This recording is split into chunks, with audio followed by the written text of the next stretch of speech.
माफी जैसा कोई सवाल नहीं, क्योंकि मैंने कोई ऐसा उठाया नहीं। माफी जैसा कोई सवाल नहीं, क्योंकि मैंने कोई ऐसा उठाया नहीं। माफी जैसा कोई सवाल नहीं, क्योंकि मैंने कोई ऐसा उठाया नहीं। तो मुख्यमंत्री के गृह क्षेत्र गृह नगर का एक मसला इतना बड़ा हो गया कि प्रदेश में बवाल मच गया और पार्टी को यानी बीजेपी को अपने ही विधायक और अपने ही पार्टी के बड़े नेता क्योंकि पूर्व सांसद को कारण बताओ नोटिस जारी करना पड़ा। जी हां, मसला उज्जैन का, मसला सिंहस्थ को लेकर जमीन अधिग्रहण का। और इस मसले पर जिस तरीके से सदन में विधानसभा में अपनी ही सरकार को, मोहन यादव के ही फैसले को, उनके ही कदम को, उनकी ही पार्टी के आलोट से विधायक चिंतामन मालवीय ने घेरा तो पार्टी ने नोटिस थमा दिया। सदन के भीतर का जिक्र नहीं किया बल्कि कह दिया कि सार्वजनिक तौर पर आप जिस तरह से सरकार की आलोचना करते हैं, बात यहां तक नहीं थी। ये तो हम एक दिन पहले बता चुके थे, लेकिन उससे बड़ी बात यह है कि अगले दिन सीना ठोक कर मीडिया से मुखातिब हुए चिंतामन मालवीय और यह भी कह दिया कि माफी का सवाल ही नहीं उठता। जी हां, जब इस तरह की जब स्थिति नौबत है तो इसके सियासी मायने क्या हैं, कांग्रेस इसका किस तरह से सियासी फायदा उठा रही है। और बड़ा सवाल यहां पर यह उठ रहा है कि अगर मसला मुख्यमंत्री के गृह क्षेत्र का है, उन्हीं की पार्टी के विधायक का है, तो नौबत यहां तक आ कैसे गई। इस वीडियो के साथ अंत तक बने रहेंगे तो आपको ये तमाम बातें जानने आप जान पाएंगे, समझ पाएंगे। बहुत साफगोई से अपनी बात रखते हैं। लपेटा देखना शुरू कर चुके हैं। मैं हूं भुवनेश। अच्छा लगे वीडियो, दमदारी लगे तो लाइक करना, शेयर करना, सब्सक्राइब करना। एक दिन पहले हमने बताया था कि जिस तरीके से 18 मार्च को विधानसभा की कार्यवाही के दौरान आलोट से बीजेपी के विधायक चिंतामन मालवीय ने किस तरीके से अपनी सरकार यानी मोहन यादव सरकार के उज्जैन उनके गृह नगर में सिंहस्थ को लेकर जो किसानों की जमीन हमेशा के लिए अधिग्रहित करने की योजना, उस पर किस तरह से सवालिया निशान उठाए, सवालिया निशान से ज़्यादा गलत ठहरा। ये वीडियो आप ये जो एक दिन पहले हमारा वीडियो था, इससे आप डिस्क्रिप्शन में आप पूरा देख सकते हैं अगर इस बारे में आपको पूरा जानना है।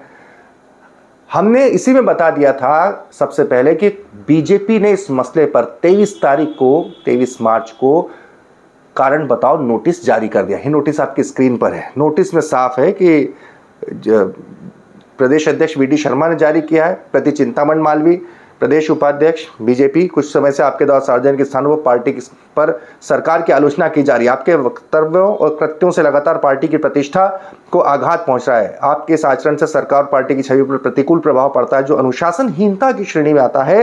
बीजेपी के राष्ट्रीय अध्यक्ष जगत प्रकाश नड्डा के निर्देश अनुसार आपको सूचित किया जाता है कि 7 दिन के भीतर स्पष्टीकरण देवें, वरना आपके खिलाफ क्यों न अनुशासनात्मक कार्रवाई की जाएगी। सोचिए, ऐसी भाषा है इसमें। लेकिन यह सब कुछ होने के बाद भी अगले दिन जब चिंतामन मालवीय मीडिया से मुखातिब हुए तो साफ कह दिया कि मैंने जो कहना था वो सदन में कहा है। इस पत्र में सदन का कोई जिक्र नहीं। उन्होंने कह दिया कि मुझे जो कहना है सदन में कह दिया और माफी मांगने का सवाल ही नहीं पैदा होता। सुनिए।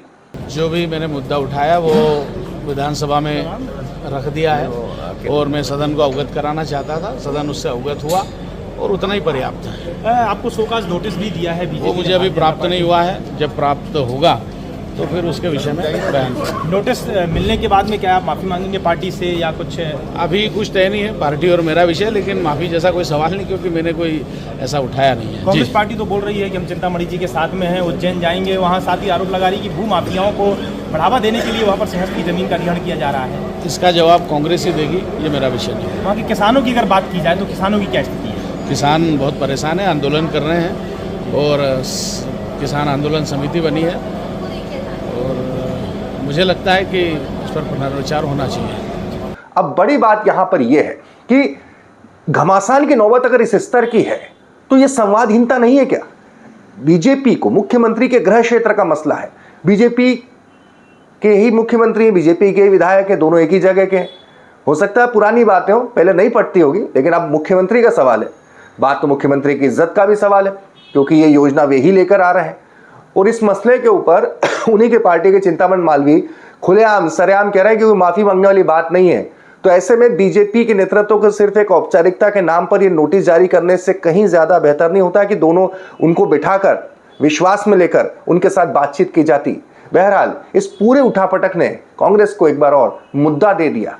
उज्जैन में किसानों की जमीन बिना मुआवजा बिना अधिग्रहण, बिना कोई नोटिस सिंहस्थ को लेके स्थायी रूप से निर्माण करके अधिग्रहण करेंगे। करीब 13-14 गांव की जमीनों पर 4000 से ज्यादा किसान, यातनाएं अद्भुत और अकल्पनीय हो रही। उन्होंने आंदोलन किए, आंदोलन को कुचल दिया, अखबार में एक लाइन नहीं आने दी, मीडिया डोमेन से इसको बाहर कर दिया गया। फिर उन किसानों ने मुझसे मिलकर अपनी वेदना व्यक्त की। मैं जब उज्जैन गया तो मैंने उनसे कहा कि आप सहमति पत्र आपस में बात करके दो, इस बात करके हम जमीन स्थायी रूप से सरकार को या सिंहस्थ को लेकर नहीं देना चाहते। सिंहस्थ चूंकि हमारा आस्थाओं का केंद्र है और उज्जैन सिंहस्थ की भूमि पूरी दुनिया के लोग वहां आते हैं, तो जो परंपरागत अस्थायी रूप से अधिग्रहण होता है उसके लिए वो तैयार है और होना भी चाहिए। पर सिंहस्थ की जमीन को स्थायी रूप से किसानों से लेना यानी लोकतंत्र और संविधान की अवमानना करना।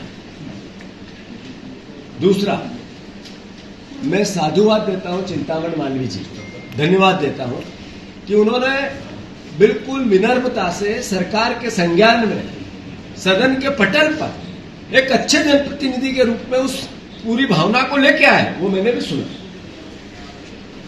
उसके खिलाफ भारतीय जनता पार्टी ने फिर प्रदेश और देश को बता दिया कि एक दलित परिवार का कोई जनप्रतिनिधि आवाज उठाएगा तो भारतीय जनता पार्टी उसको कुचल देगी।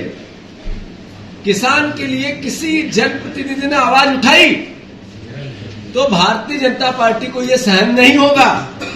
माननीय मुख्यमंत्री जी आते हैं, यदि उन्हीं के गृह जिले का किसान डरा हुआ है तो इस पर तो उनको नोटिस दिया जाना चाहिए था, मुख्यमंत्री जी को। एक तो नोटिस दिया गलत व्यक्ति को और वो भी सच कहने के लिए। तो मुझे लगता है क्या मध्य प्रदेश के अंदर सच कहना गुनाह हो गया है। चिंतामणि मालवीय जी की बात पर मुझे लगता है कि हम सब लोगों को एक विस्तृत रूप से चर्चा करनी चाहिए, उस पर ये निर्णय आना चाहिए क्यों वहाँ का किसान सरकार के ऊपर भरोसा नहीं कर पा रहा है, क्यों इस प्रकार के संशोधन लाए गए जिसमें किसानों की भूमियों के अधिग्रहण होंगे जिससे किसान असंतुष्ट है। मुझे लगता है किसानों को हित की बात कहने पर सच्चाई की आवाज़ को दबाने के लिए चिंतामणि मालवीय जी को नोटिस दिया जाए।